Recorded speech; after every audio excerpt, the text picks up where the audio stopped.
The Great Hall floated in space above Varos Prime, a neutral world where no single species held power. Inside, 200 different alien races gathered in a massive chamber that stretched for miles. Some breathed oxygen, others methane.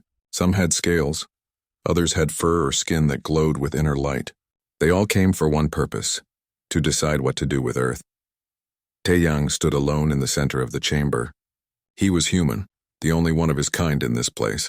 His dark suit looked plain compared to the exotic clothing and armor worn by the aliens around him. He held a small device in his hand, waiting for his turn to speak. His heart pounded, but his face remained calm. High above him, on a platform that circled the entire room, sat the council leaders. Each one represented their species. The Vectar leader, a massive reptilian creature named War Master Krell, stared down at Taeyang with cold yellow eyes. His scales were deep red, and his claws tapped against his seat with impatience. "We have studied the humans," announced the council speaker, a floating jellyfish-like being that glowed purple. "We have watched their world for 10 cycles. We have seen their nature. Now we must vote." A holographic display appeared in the center of the room, showing Earth. The blue planet rotated slowly, beautiful and small. Then the display changed, showing images of human history: wars, weapons, cities burning, armies clashing across battlefields. "Look at them," said a voice from the council. It belonged to an insect-like creature with multiple eyes. "They fight each other constantly. In the last 100 cycles alone, they have had 2 massive wars that killed millions of their own kind." Another voice joined in, this one from a being made of living crystal. "They consume their planet's resources without care. They poison their own air and water. They are destructive by nature. They have nuclear weapons," added a third voice belonging to a tall, thin alien with gray skin. "They point these weapons at each other." What kind of species does this? Taeyang listened to each accusation. His jaw tightened, but he remained silent. He had been told he would have his chance to speak, but only after they presented their case.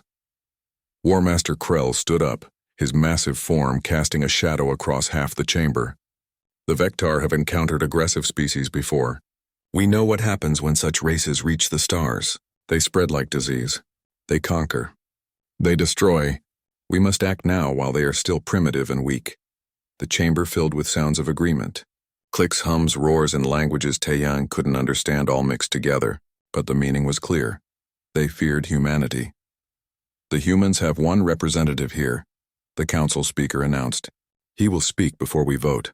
All eyes turned to Taeyang. 200 species, countless beings, all watching him. The weight of his entire world rested on his shoulders. He stepped forward and activated his device. A hologram appeared showing different images of Earth. "You show our wars," Taeyang began, his voice steady and clear. "But you don't show what came after. After each conflict, we rebuild, we learn. We grow stronger." He changed the image to show hospitals, schools, and children playing. "Yes, we fight. But we also heal. We also teach. We also love." "That means nothing," War Master Krell interrupted. "All species can build and destroy. What matters is which one they choose more often. Humans choose violence. We choose survival," Taeyang replied, looking directly at the Vectar commander. "Every challenge we face makes us better. Our conflicts have driven us to innovate, to adapt, to never give up. That's not weakness. That's strength." A small alien, barely 3 feet tall with blue fur, spoke up. "But you are dangerous. Your own scientists admit you could destroy yourselves with your weapons. How can we trust you won't destroy others?" Taeyang took a deep breath. "Because we know the cost of destruction. We've lived it. We've lost millions learning how precious life is. That knowledge, that pain has taught us wisdom." "Words," hissed War Master Krell. "Just words. We must look at actions, and your actions show only violence and chaos." The council speaker raised a tentacle for silence. "The time for debate is over. We will vote now. 2 choices. Grant Earth freedom to develop as they wish, or place them under galactic control for the safety of all species." Taeyang felt his stomach drop. Galactic control was a kind phrase for slavery. He knew what it meant. Humans would be forced to work for alien civilizations, mining resources, building ships, serving as laborers across the galaxy. Earth would become a farm for workers. "All in favor of freedom for Earth," the speaker announced. Taeyang watched the display. 2 lights appeared. Only 2 species voted for Earth's freedom. His heart sank. All in favor of galactic control. The chamber lit up like stars in the night sky. 198 lights appeared on the display. Nearly every species in the galaxy had voted to enslave humanity. The vote is decided, the council speaker declared. Earth will be placed under galactic control. War Master Krell, you and the Vectar are authorized to enforce this decision. You have one standard cycle to complete the subjugation. War Master Krell stood and bowed his massive head. It will be done in half that time. The humans are primitive. They have no real weapons, no ships capable of space warfare. This will be simple. Taeyang felt the room spin. Everything he had worked for, everything he had hoped, had failed. Earth would be enslaved, and he couldn't stop it. The human representative will be given 48 hours to return to his world. The speaker continued. He will inform his people of our decision. After that, any resistance will be met with force. Guards approached Taeyang, tall beings in armor that shimmered like oil on water. They would escort him back to his ship. He had 2 days to get home and tell 8 billion people that they had lost their freedom before the fight even began. As they led him toward the exit, Taeyang passed close to War Master Krell. The massive reptilian looked down at him with something like pity in his yellow eyes. Your species had potential, Krell said quietly. In another 1,000 cycles, perhaps you could have been equals. But you developed too fast, too recklessly. Now you will serve until you learn discipline. Taeyang looked up at the alien commander. For a moment, something flickered in his eyes. Something that might have been defiance or might have been knowledge. He said nothing, just nodded slightly. The guards took him away, out of the great hall and toward the docking bay where his ship waited. As he walked, Taeyang's hand moved to his communicator, pressing a sequence of buttons that looked random but wasn't. A coded message shot across space, traveling faster than light toward Earth. 3 words that would change everything. Protocol Titan active. Behind him, the council continued their meeting, discussing how to divide Earth's resources and workers among the species. They talked about mining operations and construction projects. They planned humanity's future as slaves. None of them noticed the small smile that crossed Taeyang's face as he boarded his ship. None of them saw him whisper to himself as the engines powered up. You have no idea what's waiting for you. His ship launched into the darkness, racing toward Earth. The countdown had begun. In 48 hours, the Vectar fleet would follow. They expected to find a primitive world, unprepared and helpless. They were going to be very surprised.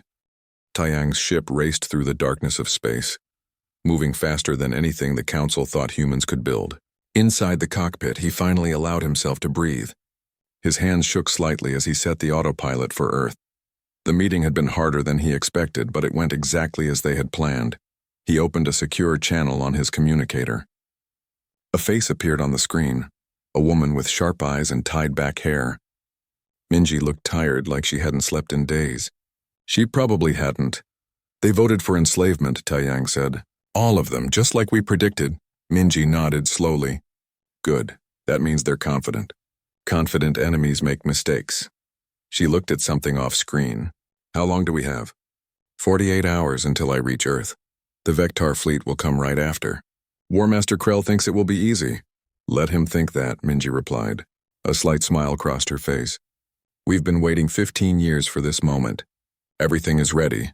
The screen split and another face appeared. Yun, a man with gray hair and a military uniform, looked at them both. I heard. The fleet is prepared. We're just waiting for the final order. Taeyang leaned back in his chair. Tell me the truth. Can we actually win this? Hyun and Minji exchanged glances. Then Hyun spoke, his voice steady and certain. We can win. The question is how many of us will survive it. The screen went dark and Taeyang was alone again with the stars. He thought back to 15 years ago when everything changed. It had been a normal day. A farmer in China found something strange in his field. A piece of metal that didn't belong there. Scientists came to investigate. What they found changed human history forever. A crashed alien scout ship. The world's governments kept it secret. They worked together for the first time in history. All nations united by a simple truth. They were not alone in the universe, and whoever was out there had technology far beyond their own. They took the ship apart piece by piece. They studied every wire, every circuit, every strange material. Human scientists worked day and night, trying to understand technology that seemed like magic. Minji had been one of those scientists, a young researcher from Korea who showed brilliance beyond her years. She looked at the alien weapons and asked a simple question. Why do they build them this way? The aliens had advanced technology, but they had built it for peace, not war. Their weapons were designed to disable, not destroy. Their ships were fast, but not heavily armored. Everything about their technology showed a civilization that hadn't fought a real war in thousands of years. They've forgotten how to fight, Minji had said. They've had peace so long they don't remember what war truly means. That realization changed everything. Humans didn't try to copy the alien technology exactly. Instead, they took the principles and built something different. Something designed by a species that had never stopped fighting, never stopped improving their weapons, never stopped preparing for the next battle. Now, orbiting Mars hidden from any alien sensors, Minji's research station held the fruits of 15 years of work. She walked through the main laboratory, looking at weapons that would have seemed impossible just decades ago. Her team gathered around a central table where a strange device sat. It looked simple, just a sphere of dark metal. But what it could do was anything but simple. "Explain it again," said one of her assistants, a young man named Doyen. "I want to make sure I understand." Minji picked up the sphere carefully. The aliens use energy shields. They're very good, almost impossible to break through with conventional weapons, but they're designed to stop energy and fast-moving projectiles. She pressed a button on the sphere. The air around it seemed to shimmer and bend. This creates a gravitational field. It doesn't try to break through the shield. It bends space around it, crushing whatever is inside. Doyen's eyes widened. "You're using their own physics against them." "Exactly. They taught us how space-time works. We just found a more aggressive use for it." Another scientist, an older woman named Yunji, pointed to a different weapon. "And the railguns?" "Simple kinetic energy," Minji explained. "We accelerate a piece of metal to nearly the speed of light. At that velocity, it doesn't matter how good their shields are. The impact releases energy equivalent to a nuclear bomb. They'll never see it coming," Yunji said quietly. "That's the idea." Far from Mars, beyond Neptune in the cold darkness of the Kuiper Belt, Hyun stood on the bridge of the Indomitable. Around his flagship, 49 other ships hung in space, all invisible to any sensors the aliens possessed. The ships looked nothing like the alien vessels. Where alien ships were smooth and elegant, these were angular and brutal. Every surface held weapons. Every system was designed for one purpose: war. Hyun walked among his crew, men and women from every nation on Earth. They had trained in secret for years, learning to operate technology that mixed human innovation with alien science. "Admiral," said his second-in-command, a woman named Sora. "Message from Earth Command. Jiwon confirms all ground forces are ready." Hyun nodded. Jiwon had been working on Earth itself, preparing for the worst. If the aliens made it past the space fleet, they would find a planet ready to fight. "How many people know the truth?" asked Sora. "About the alien ship?" "Maybe 1,000 people worldwide," Hyun replied. "About our preparations?" "Maybe 10,000. Everyone else thinks we're just building a normal space program. And when they find out, they'll understand. Or they won't. Either way, they'll be free." On Earth, in a secret base deep under the mountains of Korea, Jiwon reviewed her final preparations. She was younger than Hyun or Minji, but she had been chosen to lead Earth's ground defense for a reason. She understood guerrilla warfare better than anyone alive. Around her, holographic displays showed every major city on Earth. Each one had hidden weapons caches, trained civilians, and emergency bunkers.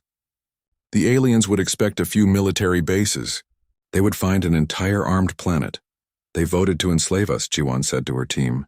"They think we're weak because we fight among ourselves. They don't understand that our conflicts made us strong." She pulled up an image of War Master Krell. "The Vectar are their enforcers, big, strong, excellent warriors. But they've been peacekeepers for centuries. They've forgotten what total war means." One of her officers, a man named Junho, asked, "What if we're wrong? What if they're stronger than we think?" Jiwon looked at him steadily. "Then we make them pay for every inch of Earth. We make them bleed for every human they take. We make them regret ever finding us." Back in space, Taeyang's ship was halfway to Earth. He couldn't sleep, so he reviewed the plan again. Everything depended on surprise. The aliens thought they knew everything about humans, but they had only seen what humans wanted them to see. For 15 years, Earth had played the part of a primitive world. They launched simple satellites, built basic space stations, and acted like they were just beginning to explore space. All of it was a lie. The real work happened in secret. The real ships were hidden. The real weapons were waiting. Taeyang thought about War Master Krell's words. You developed too fast, too recklessly. The alien commander was right, but not in the way he thought. Humans had developed fast, but not recklessly. Every step was planned. Every discovery was weaponized. Every piece of alien technology was studied and improved. His communicator blinked. Another message from Earth, this time from the World Council. The leaders of every nation wanted to know if the plan was still on. Taeyang sent a simple reply. They took the bait. Get ready. 24 hours until he reached Earth. 24 hours until the Vectar fleet would begin their journey, expecting an easy conquest. Minji worked through the night, making final adjustments to her weapons. Hyun drilled his crews one last time, making sure every person knew their role. Jiwon distributed the last weapons to civilian resistance cells across Earth. None of them slept. None of them rested. They had spent 15 years preparing for this moment, and now it was almost here. Taeyang stared out at the stars and whispered to himself, "Come and take us if you can." War Master Krell stood on the bridge of his command ship, watching his fleet assemble. 1,000 warships, each one powerful enough to destroy a city from orbit. It was more firepower than needed for a primitive world, but the Council wanted to send a message. They wanted every species in the galaxy to see what happened when you refused to join peacefully. "All ships report ready," announced his tactical officer. "We can begin the jump to Earth." Krell nodded. "Proceed. This will be over quickly." The fleet entered hyperspace, leaving Veros Prime behind. They would arrive at Earth in hours. Krell had already planned the attack. A few orbital strikes to destroy military bases, some troops on the ground to secure major cities, and it would be done. The humans would surrender when they saw how hopeless resistance was. He had no idea how wrong he was. On Earth, alarms sounded in the secret command center. Taeyang had arrived hours ago, and now every screen showed the same thing. 1,000 alien ships dropping out of hyperspace just beyond the moon. "Right on time," Hyun said from his flagship in the Kuiper Belt. "They're even more predictable than we thought." Minji's voice came through the speakers. "All weapons are armed and ready. Mars Station is at full power." Jiwon spoke next from her bunker on Earth. "Ground forces are in position. Every city is ready." Taeyang stood in the command center surrounded by the leaders of Earth's nations. The president of Korea stood beside him, her face calm despite the danger. "Should we broadcast a surrender message?" asked one of the generals. "Keep up the illusion a little longer?" Taeyang shook his head. "No, they're about to learn the truth. Let's not waste time with more lies." In space, War Master Krell moved his fleet into position around Earth. The blue planet hung before them, beautiful and defenseless. Or so he thought. "Scan the surface," Krell ordered. "Locate all military installations. Prepare to broadcast our demands." His sensor officer worked quickly, then froze. "Commander, I'm detecting something strange. There are energy readings from beyond Neptune." "Very faint, but..." The officer never finished. 50 human warships decloaked at once, appearing from nothing like ghosts becoming solid. They had been there all along, hiding with technology the aliens didn't know humans possessed. Krell stared at the display in shock. Where did those come from? Humans don't have ships like that. Hyun sat in his command chair aboard the Indomitable, a smile on his face. "All ships, this is Admiral Hyun. You know what to do. Fire at will." The human fleet opened fire. Minji's weapons proved their worth immediately. Gravitational bombs launched from human ships, each one creating a small region of twisted space. When they reached the alien vessels, their shields meant nothing. Space itself bent around the ships, crushing them like tin cans. Krell watched in horror as 5 of his ships simply collapsed, their metal hulls crumpling under impossible gravity. "Return fire. All ships engage the enemy." The Vectar fleet responded, but they were confused. They had expected defenseless prey, not predators. Their weapons fired, powerful energy beams that could melt through most armor. But human ships moved in ways that shouldn't be possible. The Indomitable spun on its axis while moving forward, dodging 3 beams that should have hit it. Its railguns fired, launching metal slugs at nearly light speed. When they hit a Vectar ship, the energy released was like a nuclear explosion. The alien vessel simply vaporized, They're using kinetic weapons, shouted Krell's tactical officer. Our shields can't handle impacts at that velocity. Adapt our shields, Krell roared. We have the better technology. But that was the problem. The Vectar had better technology for peace. Humans had better technology for war. Sora, Hyun's second-in-command, coordinated the attack. Target their command ships first. Confusion is our advantage. Human ships swarmed like angry bees, never staying still, always moving. They used tactics the aliens had never seen. One ship would draw fire while another struck from behind. They worked together with perfect coordination, each one covering the others. Minji watched from her station on Mars. Her gravitational weapons were working perfectly, but she had more surprises ready. Releasing the Seekers, she announced. Small objects launched from her station, thousands of them, each no bigger than a basketball. They shot toward the alien fleet at incredible speed. When they got close to an alien ship, they attached to the hull and began drilling. What are those? Krell demanded as alerts sounded across his fleet. Some kind of mining devices, his officer replied. They're cutting through our armor. The Seekers weren't just drilling. They were planting explosives inside the ships. Seconds later, dozens of Vectar vessels exploded from within. Krell's fleet was in chaos. They had started with 1,000 ships. After just 20 minutes of battle, they were down to 800. The humans had lost only 3 vessels. This is impossible, Krell shouted. They're primitives. How do they have this technology? On Earth, the Vectar tried a different approach. If they couldn't win in space, they would attack the planet directly. Dropships launched, carrying soldiers and weapons to the surface. Jiwan watched them come. Here they come. All units, remember your training. Make them pay for every step. The first dropship landed in Seoul. Its doors opened and Vectar soldiers poured out. They were massive creatures, twice the size of humans with thick armor and powerful weapons. They expected terrified civilians. Instead, they found an empty street. Then the ground exploded. Jiwan had placed mines throughout the city, hidden so well that alien sensors couldn't detect them. The first wave of Vectar soldiers was thrown into the air, their armor cracked by the blasts. Before they could recover, humans emerged from buildings. They didn't have the size or strength of the Vectar, but they had something better. They knew the terrain. Every window held a sniper. Every alley hid soldiers with plasma weapons. Every rooftop concealed missile launchers. The Vectar tried to advance. They made it 3 blocks before half their force was dead or wounded. They had never experienced urban warfare like this.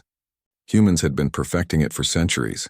In New York, London, Tokyo, and every other major city, the same story played out. The aliens expected conquest. They found nightmares. Back in space, Hyun pressed his advantage. All ships focus fire on their command vessel. Take down Krell. The Indomitable led the charge, its weapons blazing. Krell's flagship was huge and well defended, but it couldn't handle attacks from every direction at once. Shields failing, Krell's officer shouted.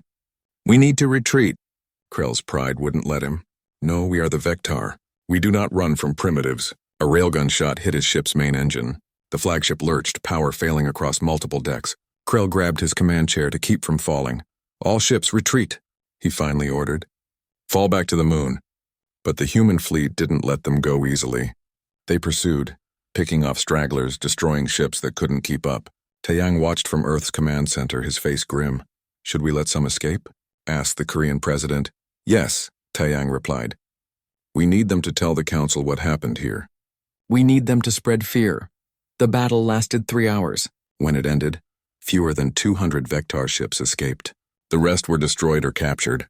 On Earth's surface, the alien ground forces had retreated to their dropships and fled.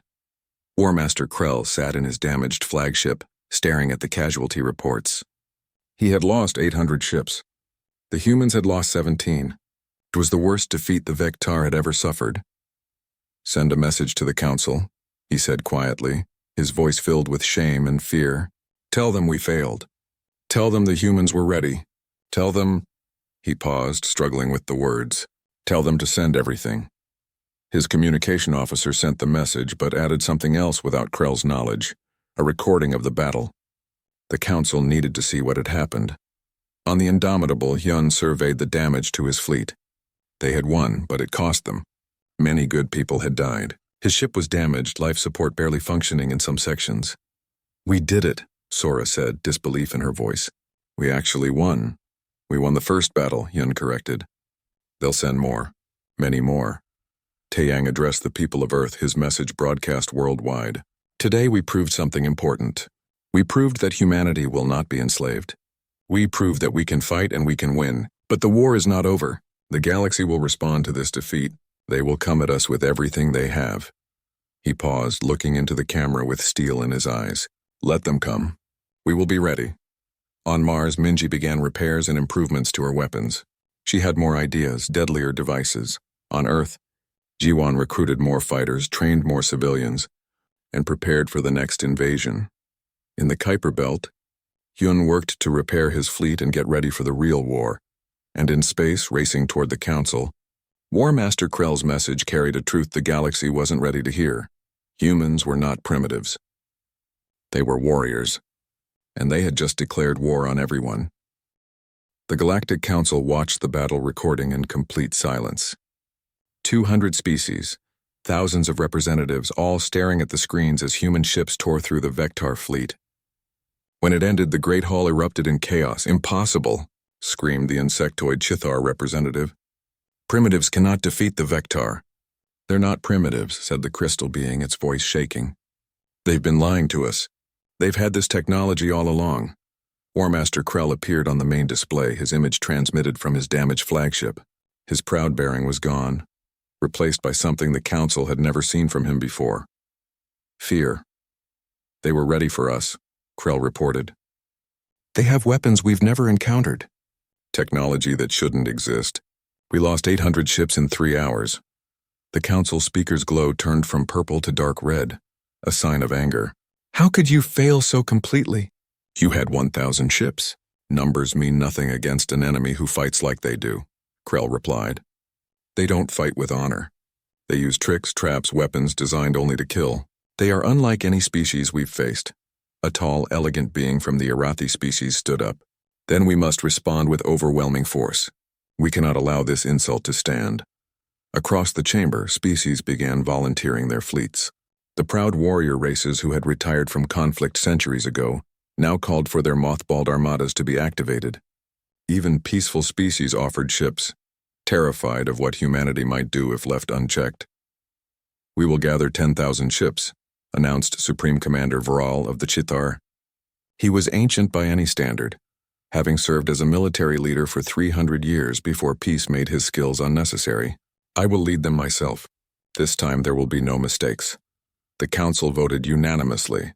Every species would contribute ships to the Armada. They would crush humanity completely, wipe out their fleets, destroy their weapons, and enslave every human alive. There would be no mercy. On Earth, Taeyang stood in the command center, watching the same intelligence reports everyone else saw. The entire galaxy was mobilizing against them. 10,000 ships, said the Korean president quietly. "We barely survived against 1,000. Hyun appeared on screen, his face grim. "We have 30 operational ships left. Repairs will take weeks, maybe months. We can't fight that many." "We don't have months," Minji added from Mars. "Our intelligence says they'll be here in 2 weeks. I can build more weapons, but not enough." Jiwon spoke from her bunker. "Earth's surface defenses are strong, but if they get past you in space, they can just burn us from orbit. We need a different plan." Taeyang looked at each of them. "I have an idea. It's insane, but it might be our only chance." He brought up a star map showing Earth and the path to the Council station. "We can't win a defensive battle, so we don't fight one. We go on the offense," Hyun frowned. "You want to attack the Council? With 30 ships against their entire civilization? Not attack, threaten.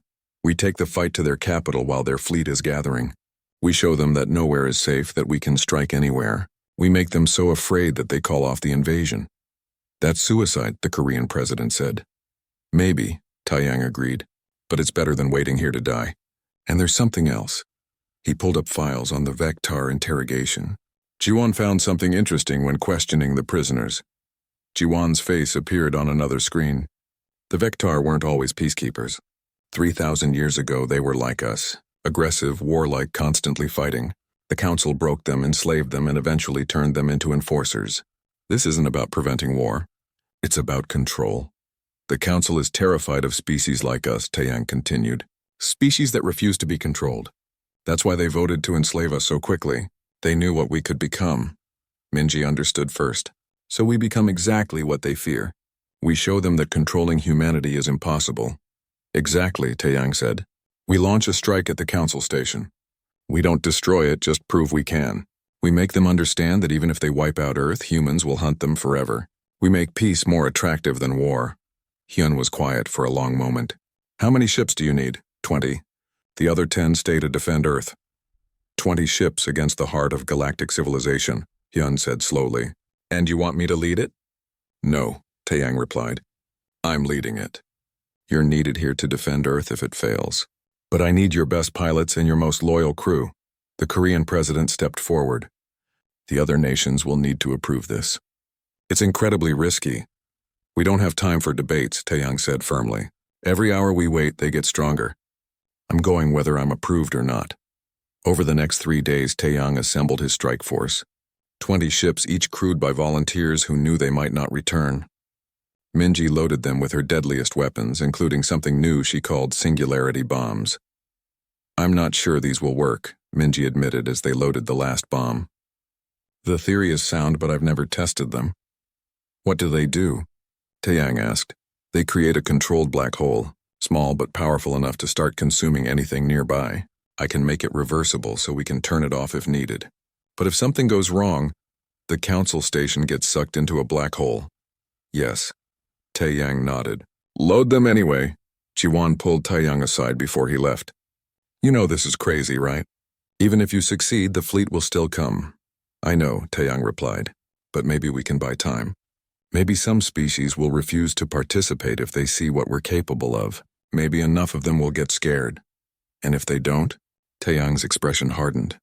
Then we make them regret every second of this war. We become the monster they fear. We make them beg for peace. The strike force launched from Earth, using the captured Vectar ship as a disguise.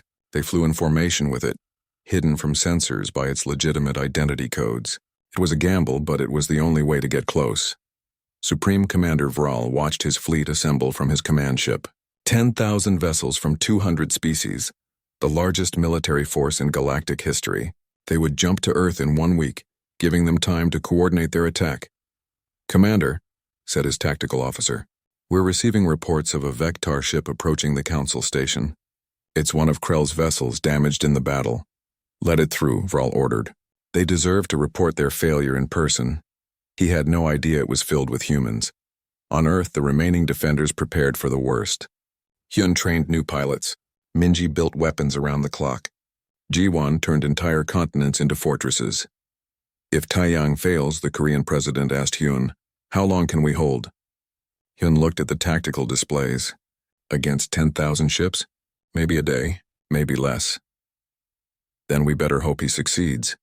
In space, Taeyang's fleet drew closer to the Council station. They had jumped through hyperspace hidden by the Vectar ship, and now they were almost at their destination.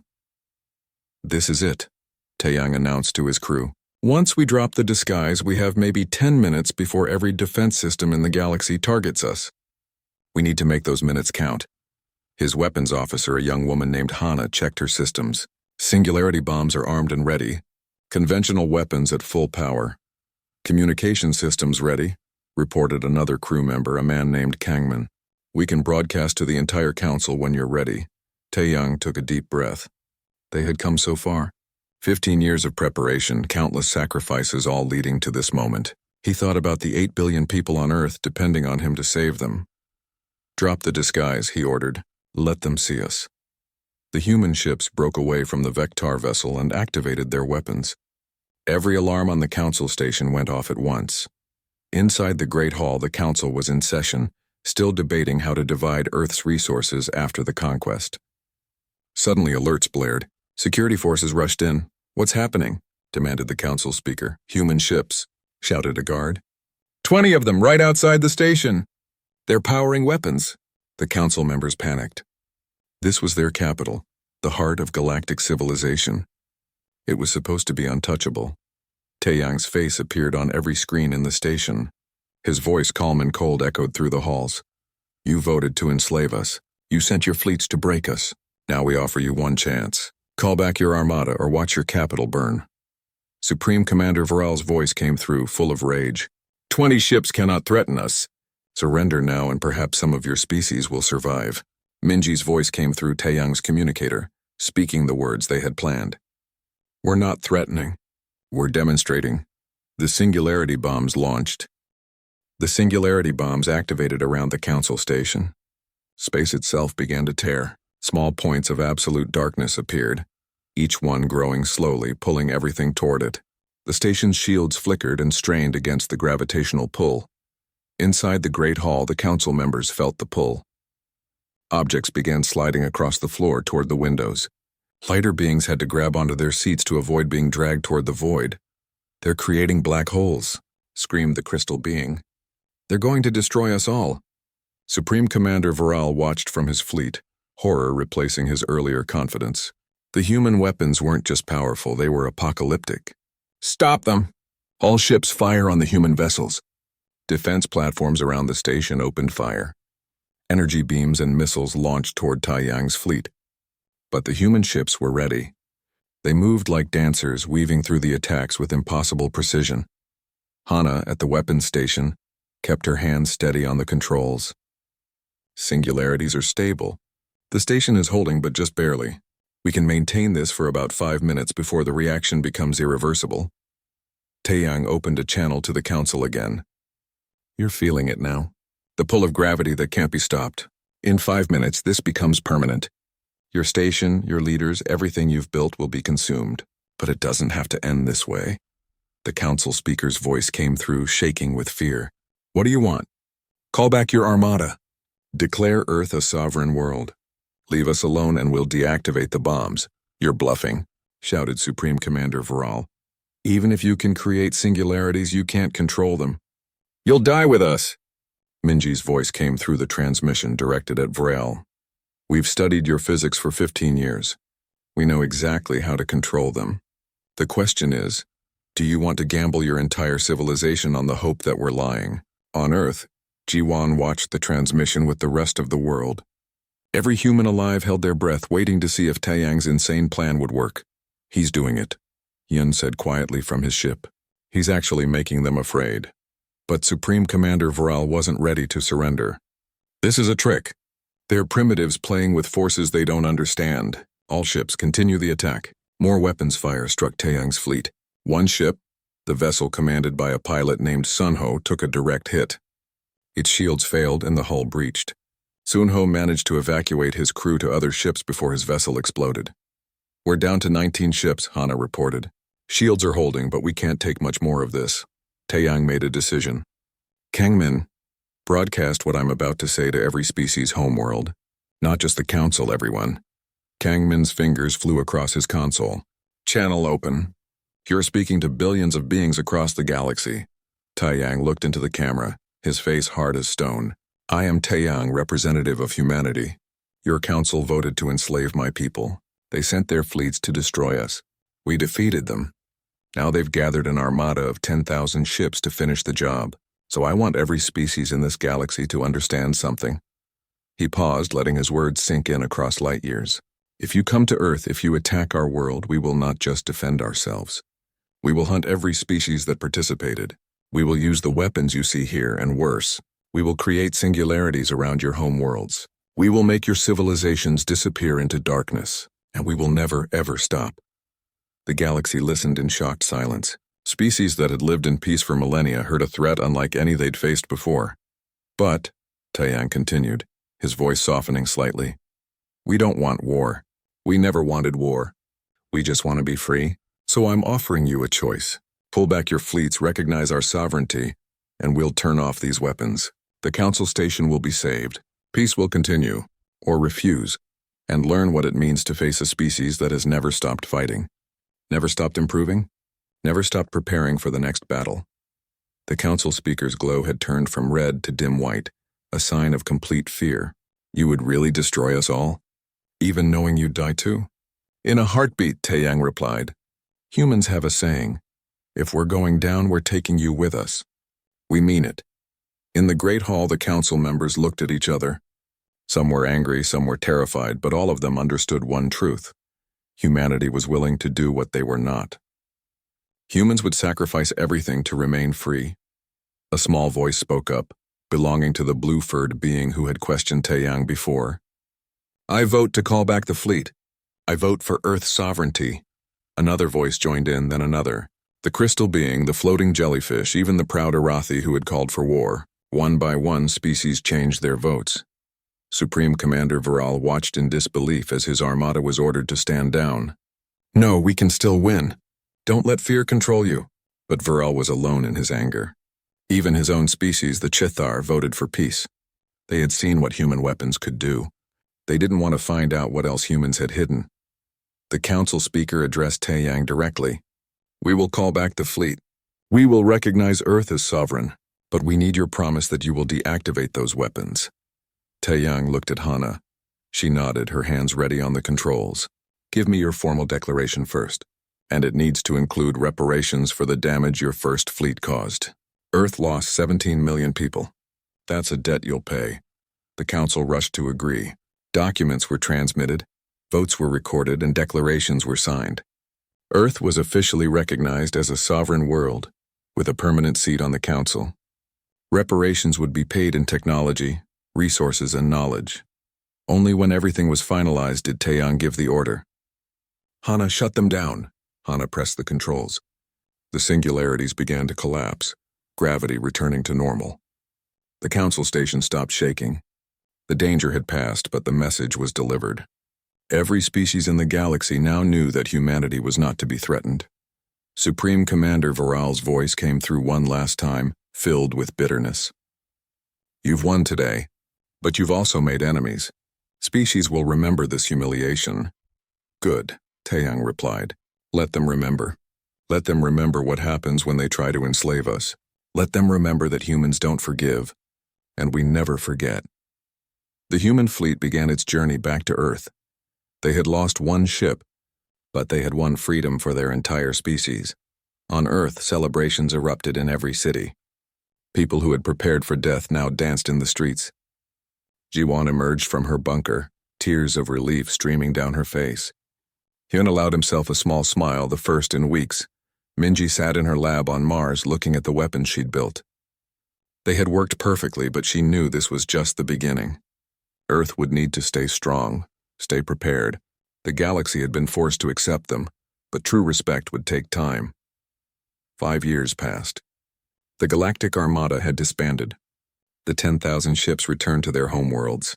Supreme Commander Viral retired in disgrace, his reputation destroyed by his failure to defeat humanity. The Council operated under new rules now. Aggressive wars were forbidden. Species rights were protected, and in the Great Hall, where 200 species once voted to enslave Earth, a human delegation now sat in a place of honor. Taeyang stood at the podium, addressing the Council as Earth's permanent ambassador.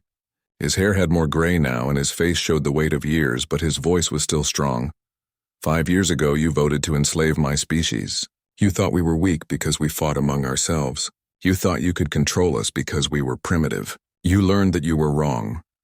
He looked around the chamber, meeting the eyes of representatives from species across the galaxy. But this story doesn't end with revenge or hatred. It ends with understanding. You feared what we could become, and that fear was justified. But not because we're violent or destructive. It's because we refuse to be controlled. The Council listened carefully. Many species had tried to apologize over the years, but Taeyang had always responded the same way. Apologies mean nothing without changed behavior. Today, I'm not here to remind you of the past. I'm here to talk about the future. Earth has something to offer this galaxy. We've lived through wars, struggles, and hardships that taught us valuable lessons. We know how to fight, yes, but we also know why peace is worth protecting. Minji sat in the audience, now serving as Earth's chief science advisor to the Council. Her weapons research had shifted to defensive systems and peaceful applications. She had helped 3 species develop new technologies in the past year alone. Hyun had retired from the military, but now trained the Galactic Defense Force, teaching alien officers about tactics and strategy. His students came from 100 different worlds, all learning from the human who had defeated the Vectar. Ji-1 worked with the Council's peacekeeping division, sharing her knowledge of conflict resolution and resistance movements. She helped oppressed species find their voice without resorting to violence. Earth's seat on this council isn't just a reward for defeating you, Taeyang continued. It's a responsibility.